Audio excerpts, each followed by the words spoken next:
Ողջույն։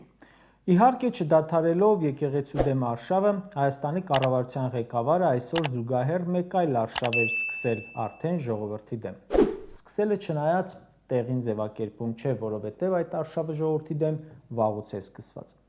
Խորհրդարանում բյուջեի կատարողականը նա ներկայացրեց այնպիսի դեմագոգիայով, որ նրան կնախանձեին անգամ հին հռոմեական ամենահայտնի դեմագոգները։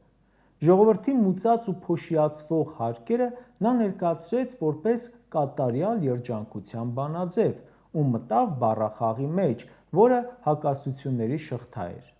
Ասում է՝ կա հարկ, կա բարեկեցություն, չկա հարկ, չկա բարեկեցություն։ Նիկոլ Փաշինյանն ասում է, պետական բյուջեն անգամով մեծացել է 2018 թվականից ի վեր։ Ինչի շնորհիվ հարկերի, այսինքն հարկ իսկապես կա, իսկ կա բարեկեցություն։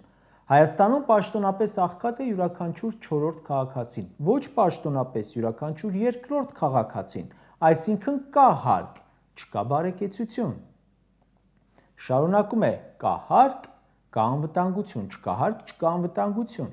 Երեկ էլ, այսօր էլ, 2 օր առաջ էլ, մի ամիս առաջ էլ սահմանամերձ բնակավայրերից ահազանգում են թշնամու կրակոցների մասին։ Հայաստանից չկա ոչ միայն համարժեք արձագանք, այլև արձագանք հայտարարությունների, մեղադրանքների մակարդակով։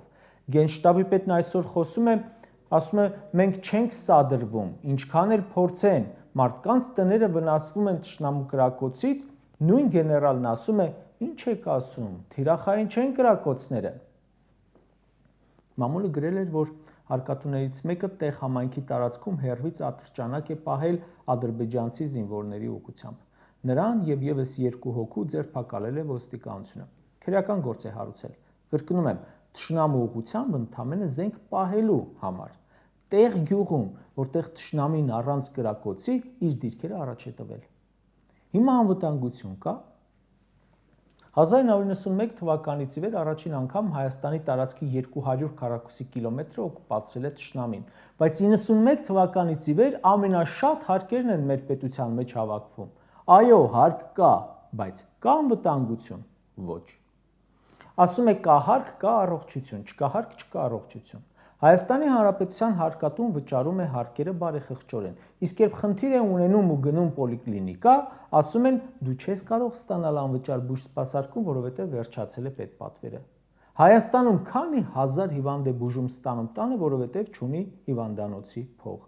Քանի մարդ է տառապում ցավերից, քանի որ չունի դեղի փող։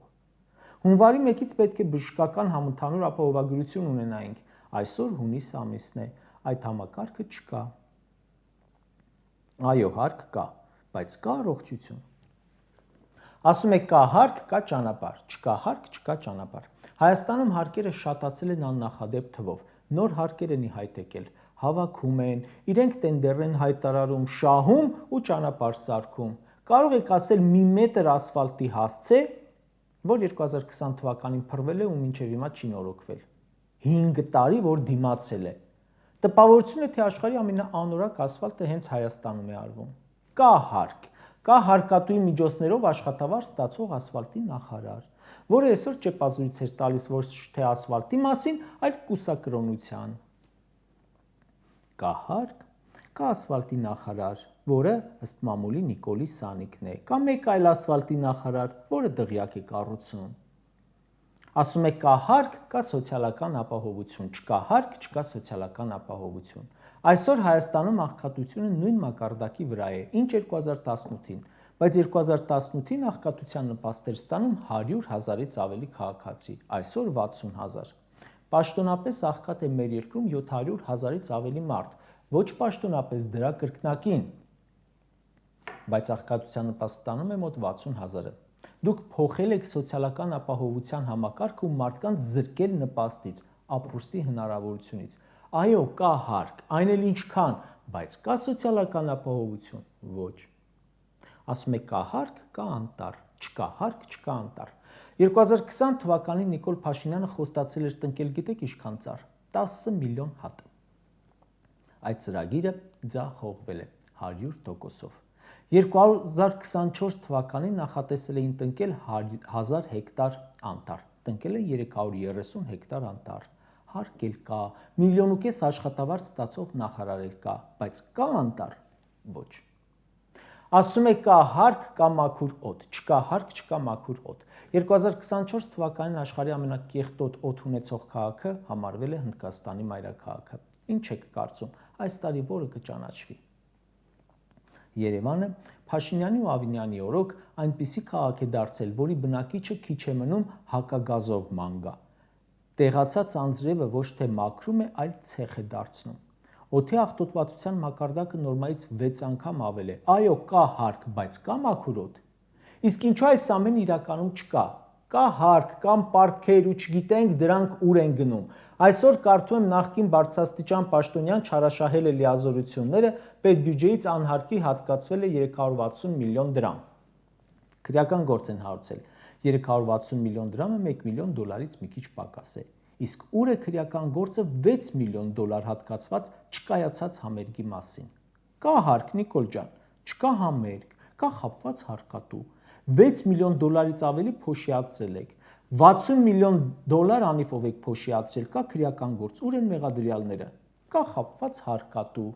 60 միլիոն դոլարից ավելի փոշիացված գումար։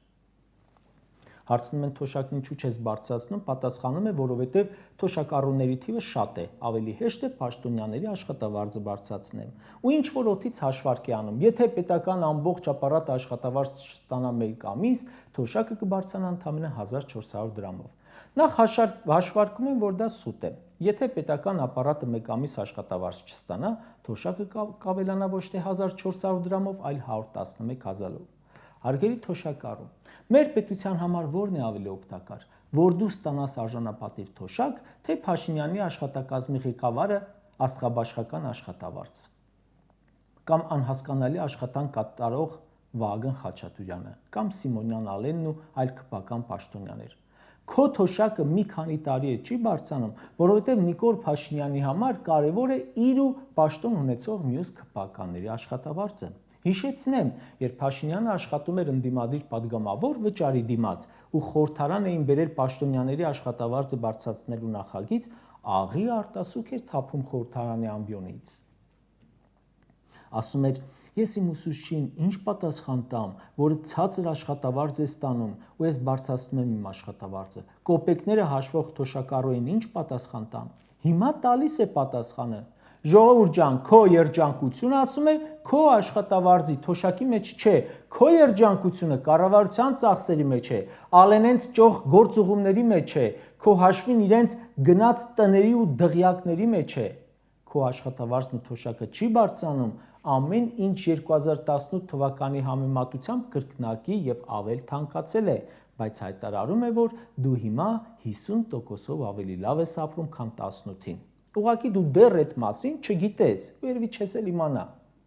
Այո, Հայաստանում կան մարդիկ, որ ավելի լավ են սկսել ապրել, հատկապես քպական պաշտոնյաները, ոչ թե 50%-ով, այլ մի քանի 100%-ով։ Խոսքը Նիկոլի մասին չէ, նա միշտ է լավ ապրել։ Երրորդ նախագահի ընտանիքից կլորի գումար էր ստանում օդում կախված տեղեկությունների համաձայն, ոչ միայն նրանից։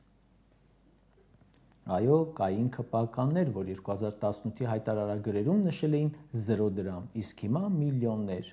Հա, կան դդումներ, որոնք վերածվել են կարգի, կան մոխրոտիկներ, որոնք դարձել են թագուհի, հուսամ ժամանակավոր։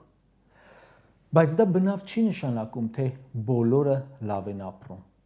Ընդ որում, համ ասում է լավ են ապրում, համ ասում է վատ են ապրում ու շեշտում է, որովհետև չունեն կրթություն։ Առաջ հիշեցնեմ, ասում էր, որովհետև թալանում են, չէր ասում, որտեղ չունեն կրթություն։ Ըստ Նիկոլի բարձր աշխատավարձ ստացող քաղաքացիների 80-90%-ը ունի մրցունակ կրթություն։ Իսկ ցածր աշխատավարձ հիմնականում ստանում են նրանք, ովքեր չունեն մրցունակ կրթություն։ Մի պարզ վարժություն արեք։ Բացեք նախարարների, մարզպետների, падգամավորների ցանկը։ Համարյա բոլորը ավարտել են ձեզ հետ նույն համալսարանները։ Էլ չեմ ասում, որ որոշները Նիկոլից սկսած մի քանի քպական падգամավորներով ավարտված կրթվելը ավարտել են հենց դպրոցում, բարձրագույն կրթություն անգամ չունեն, բայց այսօր ստանում են բարձր ու խիստ բարձր աշխատավարձ։ Այդ մրցունակությունը այնպես որ չի վերաբերում կրթությանը, գուցե վերաբերում է գծնելուն, գուցե վերաբերում է պետության ու ժողովրդի շահերը դավաճանելուն։ Այո, այդտեղ հաստատ մրցակցությունից դուք դուրս եք։ Կարճ ասած, իրականությունը ոչ թե խորհրդարանում կարդացած բառախաղն էր, այլ այն, որ կա հարկ, համարյա չկա պետություն։ Կա հարկ, չկա անվտանգություն։ Կա հարկ, չկա կրթություն։ Կա հարկ,